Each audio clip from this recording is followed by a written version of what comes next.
नमस्ते, सदा वत्सले मातृभूमि, जय हिंद। दोस्तों, आज की टॉप डिफेंस हेडलाइंस हैं।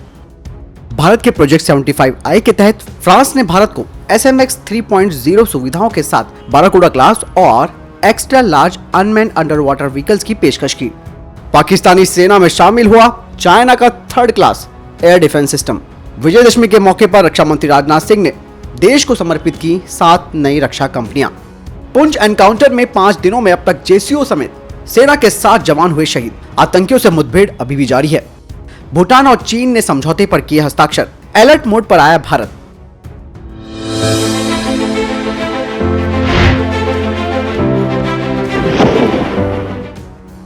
मलेशिया ने कहा कि पाकिस्तान ने मलेशिया की मिनिस्ट्री ऑफ डिफेंस के साथ कोई बातचीत नहीं की है 36 लाइट कॉम्बैट एयरक्राफ्ट कॉन्ट्रैक्ट के लिए। वहीं रॉयल मलेशियन एयरफोर्स को 6 कंपनियों की तरफ से बिड्स भी मिली है। इसमें साउथ कोरिया का FA-50 और भारत का तेजस लाइट कॉम्बैट एयरक्राफ्ट भी है, जो कि अब इस कॉन्ट्रैक्ट के तहत टॉप पर बने हुए हैं। भारत ने रॉयल मलेशियन एयरफोर्स को तेजस का ट्रेनर और सिंगल सीट वेरिएंट भी पेश किया है, जिसमें इजराइल के कंपोनेंट्स नहीं लगे होंगे। हालांकि अमेरिका का F-404 इंजन तो लगा ही होगा, जो कि पहले से ही मलेशियाई एयरफोर्स में मौजूद F-18 फ्लीट को पावर दे रहे हैं। वहीं भारत ने पाम ऑयल के बदले तेजस फाइटर जेट देने का भी फैसला किया है और पाकिस्तान ने इस टेंडर में बिड नहीं लगाई है। दोस्तों, हालांकि ऐसा कहा जा सकता है कि जो मलेशिया है वो 18 की संख्या में तेजस लाइट कॉम्बैट एयरक्राफ्ट ले सकता है और 18 की संख्या में ही साउथ कोरिया का FA-50 फाइटर जेट को ले सकता है। फ्रांस के नेवल ग्रुप ने भारत को बारकूडा न्यूक्लियर सबमरीन की डीजल इलेक्ट्रिक वर्जन की पेशकश की है, जिसमें कि इसका जो डिजाइन है वो SMX 3.0 की तरह है और इसमें भी हाइड्रोप्लेन्स माउंट होंगे और एयर इंडिपेंडेंट प्रपल्सन सिस्टम भी होगा। डिफेंस एक्सपर्ट्स की माने तो बारकूडा का बड़ा डिजाइन साइज एक बड़ा फायदा भारतीय नौसेना को देगा, क्योंकि इसका हल का डायमीटर करीबन 8.5 यानी कि 8.5 मीटर का होगा, जो कि सबसे बड़ा हल होगा। और इसमें वर्टिकल लॉन्च इंटीग्रेशन सिस्टम भी होगा, जो ब्रह्मोस को इंटीग्रेट करने में दिक्कतें पैदा नहीं करेगा। यही नहीं, फ्रेंच डिजाइन पनडुब्बियों में अन्य कई तरीके के फीचर्स भी होते हैं, जैसे कि एक्स-फॉर्म रडर, जो कि इसके पंप जेट प्रपल्सन सिस्टम में। और ये सबसे खास फीचर होगा जिसे कि भारतीय नौसेना अपने P-76 न्यूक्लियर सबमरीन प्रोजेक्ट के लिए चाहती है। यही नहीं, इसके अलावा extra large unmanned under water vehicle technology पर भी काम किए जाने की योजना है, जिसे कि इंटेलिजेंस, सर्विलांस और रिकॉग्निजेंस के लिए इस्तेमाल किया जाएगा।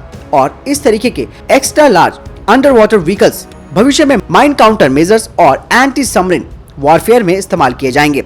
और फ्रांस का नेवल ग्रुप इसका भी ऑफर भारत को कर रहा है, जिसके तहत ये जो extra large unmanned under water vehicle technology है, इनमें F-21 हैवी वेट टॉर्पीडो लगाई जाएगी, वो भी इन अंडर वाटर व्हीकल्स के वेपन बे में। यानी कि फ्रांस अब भारत को बारकूडा न्यूक्लियर सबमरीन के डीजल इलेक्ट्रिक वर्जन की पेशकश कर रहा है P-75I के तहत। और इसमें भी जो फीचर्स हैं वो SMX 3.0 जो उसने पहले पेश की है, वही सब फीचर्स इसमें भी हैं। लेकिन सबसे खास फीचर है कि इसका हल का डायमीटर है 8.5 मीटर का, जो कि काफी बड़ा है। और वर्टिकल लॉन्च इंटीग्रेशन सिस्टम का मतलब ये है कि ब्रह्मोस भी यहाँ से आसानी से लॉन्च हो सकती है। हालांकि DRDO खुद की वर्टिकल लॉन्चिंग सिस्टम को बनाने पर काम कर रहा है, लेकिन अगर समय कम है तो हमें बारकूडा न्यूक्लियर सबमरीन के डीजल इलेक्ट्रिक वर्जन पर जाना चाहिए। आपको क्या लगता है दोस्तों, इस बारे में कमेंट सेक्शन में लिखकर जरूर बताएं।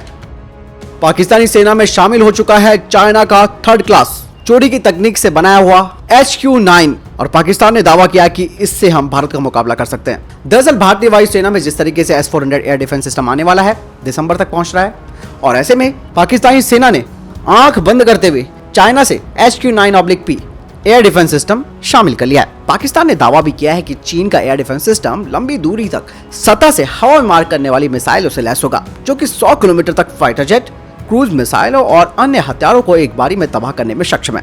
दोस्तों, ध्यान से सुनिए कि किस तरीके से पाकिस्तान बड़ाई कर रहा है चाइना के इन थर्ड क्लास हथियारों की। दरअसल पहले खबर जान लेते हैं, बाद में इसका एक एनालिसिस भी करेंगे। दरअसल पाकिस्तानी सेना के प्रमुख जनरल कमर जावेद बाजवा ने कहा कि चीनी निर्मित HQ-9/P high to medium air defence system को पाकिस्तान के एयर डिफेंस सिस्टम में शामिल किया गया है और अब पाकिस्तान की हवाई सुरक्षा काफी मजबूत हो गई है और ये एयर डिफेंस सिस्टम एक साथ कई लक्ष्यों को इंटरसेप्ट भी कर सकता है। साथ ही पाकिस्तान के विशेषज्ञों ने दावा किया है कि इस एयर डिफेंस सिस्टम की रेंज में लगभग पूरा जम्मू कश्मीर आता है और ये पाकिस्तान की सेना में शामिल हुआ अब तक का सबसे आधुनिक एयर डिफेंस सिस्टम है। यानी इसका इस्तेमाल वो तटीय सुरक्षा के लिए भी करेंगे।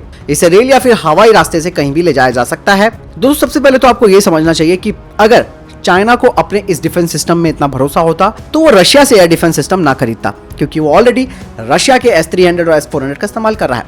दूसरी सबसे बड़ी बात यह है कि इन दोनों ने अनमैन्ड एरियल व्हीकल बनाने पर समझौता किया, जिसके तहत 3 जो ड्रोन से चाइना के, जो कि पाकिस्तान पहुंचाए गए थे चाइना की तरफ से, वो सब दिक्कतों का सामना कर रहे हैं, यानी कि टेक्निकल इश्यूज आ रखे हैं। इसके अलावा जितने भी हथियार और ये नहीं स्पेयर पार्ट चाइना की तरफ से पाकिस्तान को दिए गए हैं, उससे ऑलरेडी उसकी जो हथियार है वो सारे डेड हो चुके हैं, और ये जो चाइना के पार्ट्स हैं वो कुछ टाइम में खराब हो जाते हैं। तो ये जो शिकायतें बार बार आ रही थी पाकिस्तान की तरफ से चीनियों के लिए, लेकिन अब क्या करें, मरता क्या ना करता, वही वाली स्थिति हो चुकी है इन लोगों के लिए। तो ऐसे में ज्यादा कुछ समझने की जरूरत नहीं है, अपनी मियाँ मिट्ठू वाली बात पाकिस्तान कर रहा है।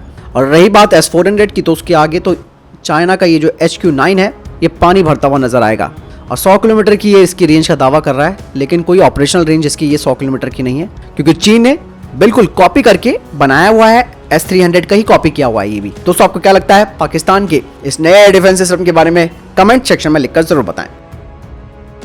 रक्षा मंत्री राजनाथ सिंह ने DRDO के परिसर में शस्त्र पूजा की, और इस दौरान राजनाथ सिंह ने 7 नई DPSU को राष्ट्र को समर्पित किया।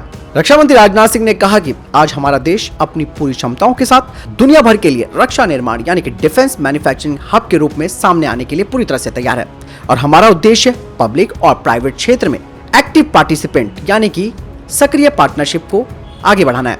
साथ ही रक्षा क्षेत्र में डिजाइन से लेकर उत्पादन यानी कि प्रोडक्शन और निर्यात यानी कि एक्सपोर्ट के क्षेत्र में भारत को दुनिया के शीर्ष देशों में लाना है। जम्मू कश्मीर के पुंछ में आतंकियों के साथ पिछले कई दिनों से मुठभेड़ जारी है, और बीते 5 दिनों में सेना के अब तक 7 जवान शहीद हो चुके हैं, इनमें एक JCO भी शामिल है। जानकारी के मुताबिक एनकाउंटर अभी भी जारी है।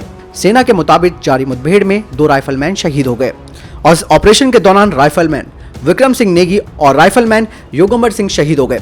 दोनों ओर से हुई भारी गोलाबारी के बीच सेना के ये दोनों जवान गंभीर रूप से घायल हो गए थे। 370 भले ही कश्मीर से हट गई हो, लेकिन वहां के ये जो लोग हैं, ये जो नेता हैं, उनका जो माइंडसेट है वो अभी भी पाकिस्तान की तरफ प्रेरित है। ऐसे में इन नेताओं को ही उल्टा लटकाना चाहिए, जो कि बरगलाते हैं, युवाओं को गलत रास्ते पे ले जाते हैं।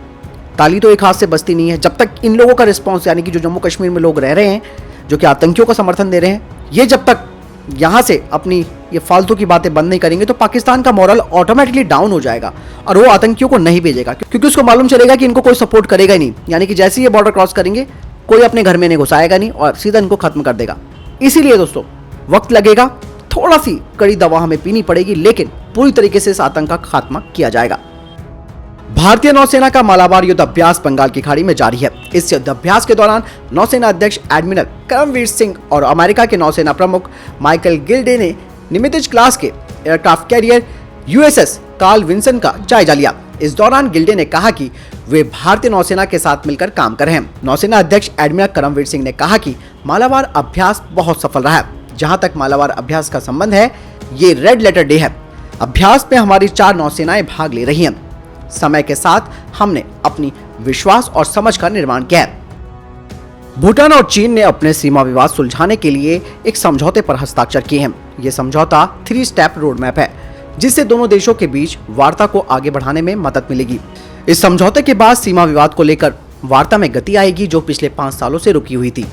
2017 में डोकलाम विवाद के कारण और फिर कोरोना महामारी की वजह से ऐसा हुआ था।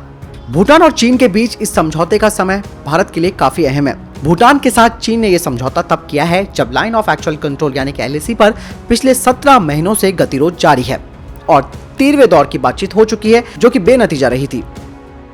भूटान के विदेश मंत्रालय ने कहा कि भूटान और चीन के बीच 3 स्टेप रोड मैप को लेकर MOU मेमोरेंडम ऑफ अंडरस्टैंडिंग सीमा वार्ता को आगे बढ़ाने में मदद करेगा, और उम्मीद है कि इस रोड मैप से समझ, सामंजस्य और सद्भाव दोनों देशों के बीच बढ़ेगा, और इस वार्ता का सफलतापूर्वक निष्कर्ष निकाला जाएगा।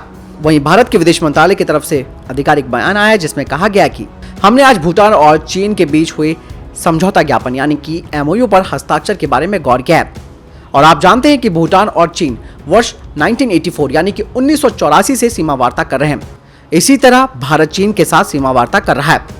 भूटान चीन के साथ 400 किलोमीटर से अधिक सीमा साझा करता है, और इन दोनों देशों ने अब तक विवादों को सुलझाने के लिए 24 दौर की वार्ताएं की है। दोस्तों आपको मालूम ही होगा कि भारत और चीनी सेनाओं के डोकलाम ट्राई जंक्शन पर 73 यानी कि 73 दिनों के गतिरोध बंद होने के 4 साल के बाद इस समझौते पर हस्ताक्षर किए गए हैं। अब चीन ने उस क्षेत्र में एक सड़क का विस्तार करने की कोशिश की है, जिसका दावा भूटान ने किया था। अब उम्मीद है कि इस एमओयू पर कोई रास्ता निकले, क्योंकि ये मामला भूटान का तो है ही, साथ ही ये भारत की सुरक्षा से भी जुड़ा हुआ मामला है। तो दोस्तों, ये थे टॉप डिफेंस और स्पेस अपडेट। वीडियो के संबंध में कोई प्रश्न जवाब या आपको कोई सवाल है, कमेंट सेक्शन में लिखकर जरूर पूछ सकते हैं। बहरहाल इस वीडियो के लिए इतना ही, मिलता हूं नई वीडियो के साथ। ख्याल रखिएगा अपना। नमस्कार, जय हिंद, वंदे मातरम।